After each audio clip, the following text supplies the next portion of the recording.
قل هو الله أحد الله الصمد لم يلد ولم يولد ولم يكن له كفوا أحد.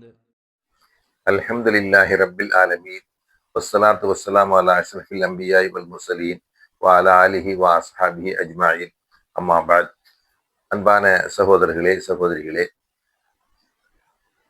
அல்லாஹ் ஜல் ஷானஹு தஆலா தனது திருமுறையிலே குறிப்பிடுகிறான், இன்னமல் ஹம்ரு வல் மைசிரு வல் அன்சாபு வல் அஸ்லாமு மின் அமலி ஷைத்தான் ஃபஜ்தனிபூஹு என்று அல்லாஹ் தஆலா குறிப்பிடுகிறான். மதுவும் சூதாட்டமும் அம்புகளை எறிந்து குறிகேட்பதும் ஷைத்தானின் அருவருக்கத்தக்க செயல்களாக இருக்கின்றன, அதிலிருந்து நீங்கள் தவிர்ந்து கொள்ளுங்கள் என்று அல்லாஹ் தஆலா குறிப்பிடுகிறான். இந்த உலகத்திலே மதுதான் தீமைகளின் தாயாக இருக்கிறது. உஸ்மான் இப்னு அஃபான் ரலியல்லாஹு தஆலா அவர்கள் கூறினார்கள், மது தீமைகளின் தாய் என்று குறிப்பிட்டிருக்கிறார்கள். எனவே இந்த போதை வஸ்துக்களை, போதை மருந்துகளை, போதை மாத்திரைகளை எல்லாம் பயன்படுத்துவது மிகப்பெரிய குற்றமாக இஸ்லாமிய மார்க்கம் கருதுகிறது. இஸ்லாம் தான் இந்த போதையை, மதுவை ஒழிப்பதற்கு மிகச்சிறந்த பாடுபட்டிருக்கிறது. போதையை, அதாவது மதுவை படிப்படியாக இஸ்லாமிய மார்க்கம் குறைத்திருக்கிறது, தடுத்திருக்கிறது என்று நாம் பார்க்கிறோம். அரபு நாட்டிலே போதை, இந்த மது தடை செய்யப்பட்ட பொழுது தெருக்களிலே அந்த மது கொட்டப்பட்டதை நாம் நமது வரலாறு சுட்டிக்காட்டி கொண்டிருக்கிறது. மது தீமைகளின் தாய் என்று உஸ்மான் இப்னு அஃபான் ரலியல்லாஹு அன்ஹு கூறியிருக்கிறார்கள். அதே போன்று பாலியல் பலாத்காரம், பாலியல் வன்முறை, சிறுமிகளையும் வயது முதிர்ந்தவர்களையும் அதாவது வயது வித்தியாசம் இல்லாமல் அவர்களை துன்புறுத்துவது, பாலியல் பலாத்காரம் செய்வது, பாலியல் சீண்டல் செய்வதெல்லாம் இஸ்லாம் தடை செய்திருக்கிறது. அதனால் தான் இஸ்லாமிய மார்க்கம் அந்த விபச்சாரம் செய்துவிட்டால் மிகப்பெரிய தண்டனையை வழங்கி இருக்கிறது.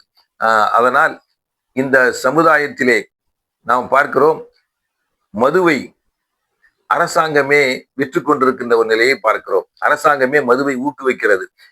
குடியை கெடுக்கும் என்று எழுதி வைத்துவிட்டு மக்கள் அந்த குடியின் பக்கம் செல்வதற்கு அரசாங்கம் துணை போவதை நாம் பார்த்து கொண்டிருக்கிறோம். எனவே மது தீமைகளின் தாயாக இருக்கிறது.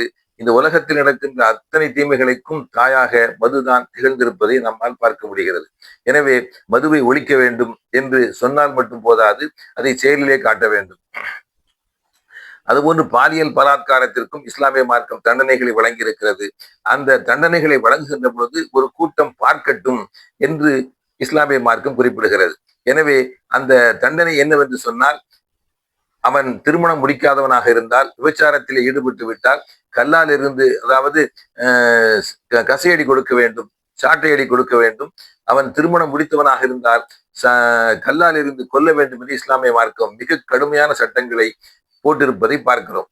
அதனால்தான் சான்றோர்கள் எல்லாம் சிலர் இது போன்ற நிகழ்ச்சிகள் நடக்கின்ற பொழுது அவர்கள் கூறுவதை பார்க்கிறோம். அவர்கள் சொல்கிறார்கள், அரபு நாட்டு சட்டங்கள் இங்கே வேண்டும் என்று அவர்கள் தங்களை அறியாமலே குறிப்பிடுவதை பார்க்கிறோம். எனவே இந்த இஸ்லாமிய மார்க்கம் தான் இதற்கு மிகச்சிறந்த தீர்வை வழங்கியிருக்கிறது. விபச்சாரத்தை ஒழித்திருக்கிறது, எல்லா தீமைகளையும் ஒழித்திருக்கிறது என்று நாம் பார்க்கிறோம். எனவே அந்த அடிப்படையிலே இஸ்லாமிய மார்க்கத்தை கடைபிடித்தோம் என்று சொன்னால், இஸ்லாமிய மார்க்கம் சொல்லுகின்ற சட்டத்திட்டங்களை நாம் இந்த உலகத்திலே செயல்படுத்தினோம் என்று சொன்னால், நிச்சயமாக மதுவையும் இந்த பாலியல் சீண்டல்கள், பாலியல் பலாத்காரங்கள், பாலியல் துன்புறுத்தல்களை எல்லாம் குறைத்து விடலாம், நீக்கி விடலாம், அகற்றி விடலாம் என்பதை இஸ்லாமிய மார்க்கம் ஆணித்தரமாக சொல்லிக் கொண்டிருப்பதை நம்மால் பார்க்க முடிகிறது. எனவே இஸ்லாமிய மார்க்கத்தை கடைபிடிப்போம். இந்த உலகத்திலிருந்து மக்கள் தீமையாக கருதுகின்ற இந்த மது, போதை, அதுபோன்று பாலியல் வல்லுறவு, இதையெல்லாம் ஒழிப்பதற்கு நாம் எல்லாம் சேர்ந்து பாடுபடுவோம் என்று உங்களிடத்தை நாம் கேட்டுக்கொள்கிறோம். அல்லாஹு தஆலா அனைவருக்கும் அருள் புரிவானாக.